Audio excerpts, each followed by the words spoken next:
Greetings. Doing some morning ink before heading out to work. Nothing fantastic, nothing remarkable, nothing, just a ritual, a daily ritual.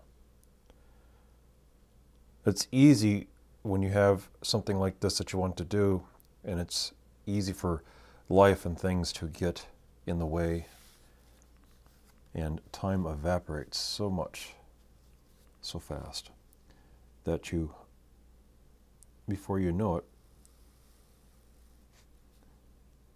there's nothing left of it.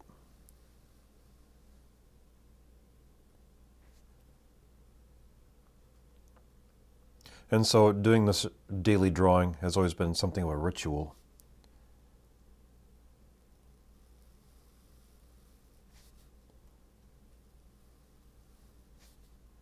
That I have to maintain.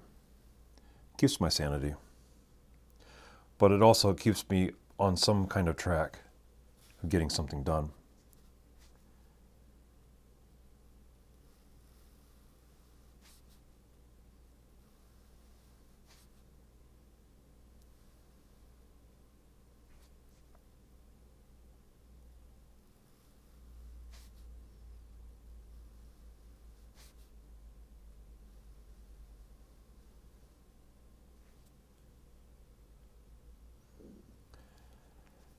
There's something that I find quite disturbing with the large language models and the AI that's coming up. And I don't think it's built with the intention that the old kind of technological progress has been built under. In the old way, it used to be to increase productivity and to save on the costs of human mortality, dangerous occupations. If you automate something, the average employee isn't going to get torn up or beat up by the process of doing the work.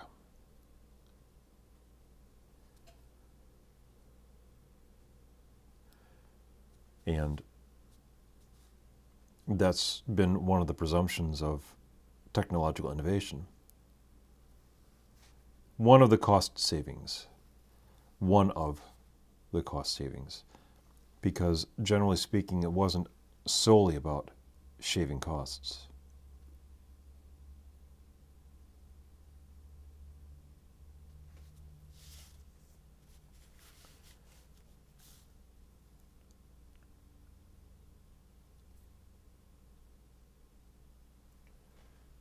And yet,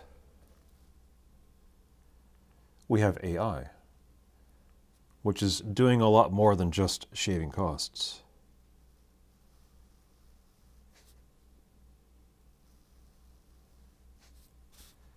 It's creating this idea that you can replace humanity, not human beings, humanity outright.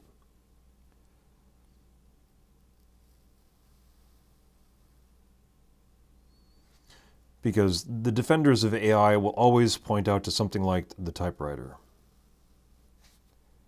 They'll always point out to something like the typewriter. Or the word processor, or something of that sort, that it increases productivity and it increases your ability to do things. And again, I would have to say that that's a disingenuous and dishonest argument, because the typewriter isn't replicating the thinking behind what's being made with the typewriter. It's just a tool. But as promised, AI looks to be replicating the very process behind the tools being made. Not only is it a faster jackhammer, it's going to replicate the mind behind the jackhammer. The mind behind the person who designed the thing that was built, that the jackhammer is used to destroy and to replicate the mind of the person who's going to build whatever is going to be replaced by the thing destroyed by the jackhammer. All of those things involved to be replaced by AI. And you hear people talking about all the jobs that are going to be replaced, and there's some weird glee in the tone of voice that they have when they say that.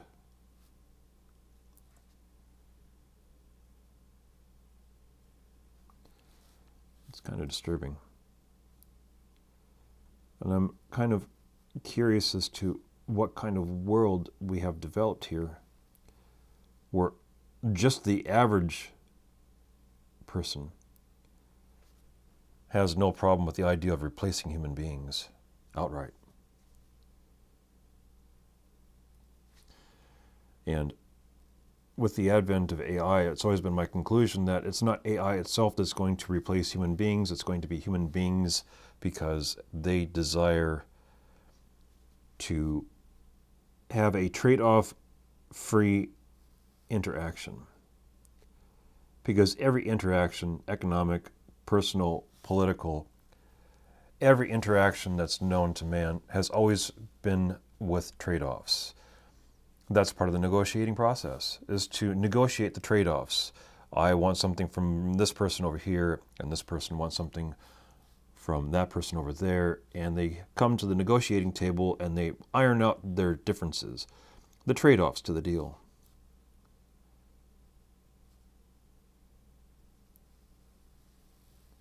They don't get everything that they want, but they get something. Something that makes the deal worthwhile.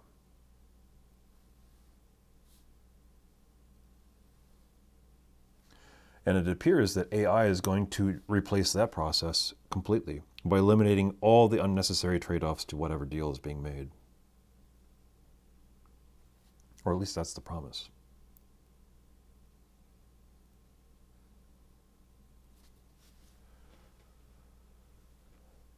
Quite a shocking thing, to tell you the truth.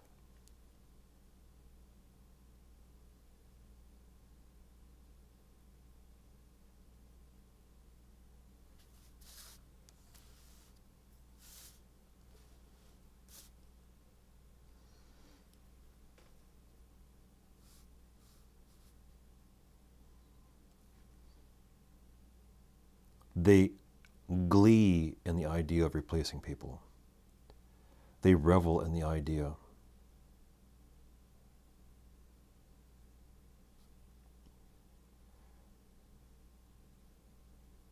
And there has to be something really interesting in the mindset of someone who is actively and publicly defining human beings as units of efficiency and energy expenditure.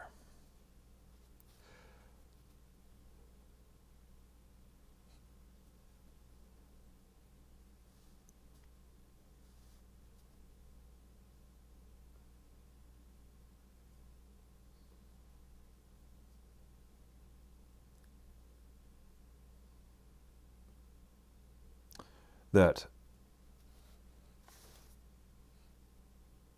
all of human civilization will be more costly energy-wise than AI. The entire run of civilization. And to identify human beings as units of efficiency.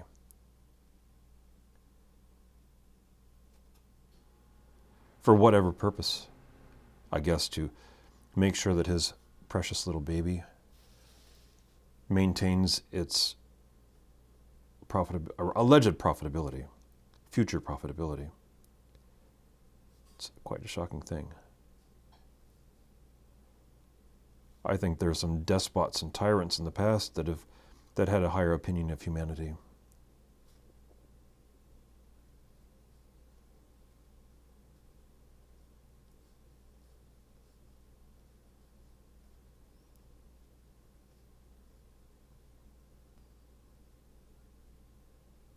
Quite a shocking thing. But it's to be expected, I guess.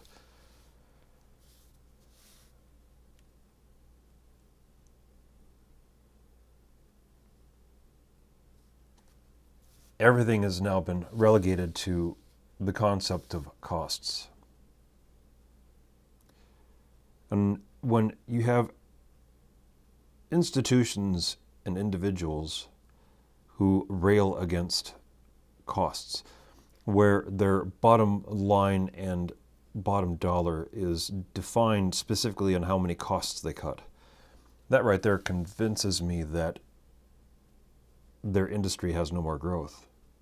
When an industry has no more growth, the only other thing that can guarantee future profits is by cutting costs.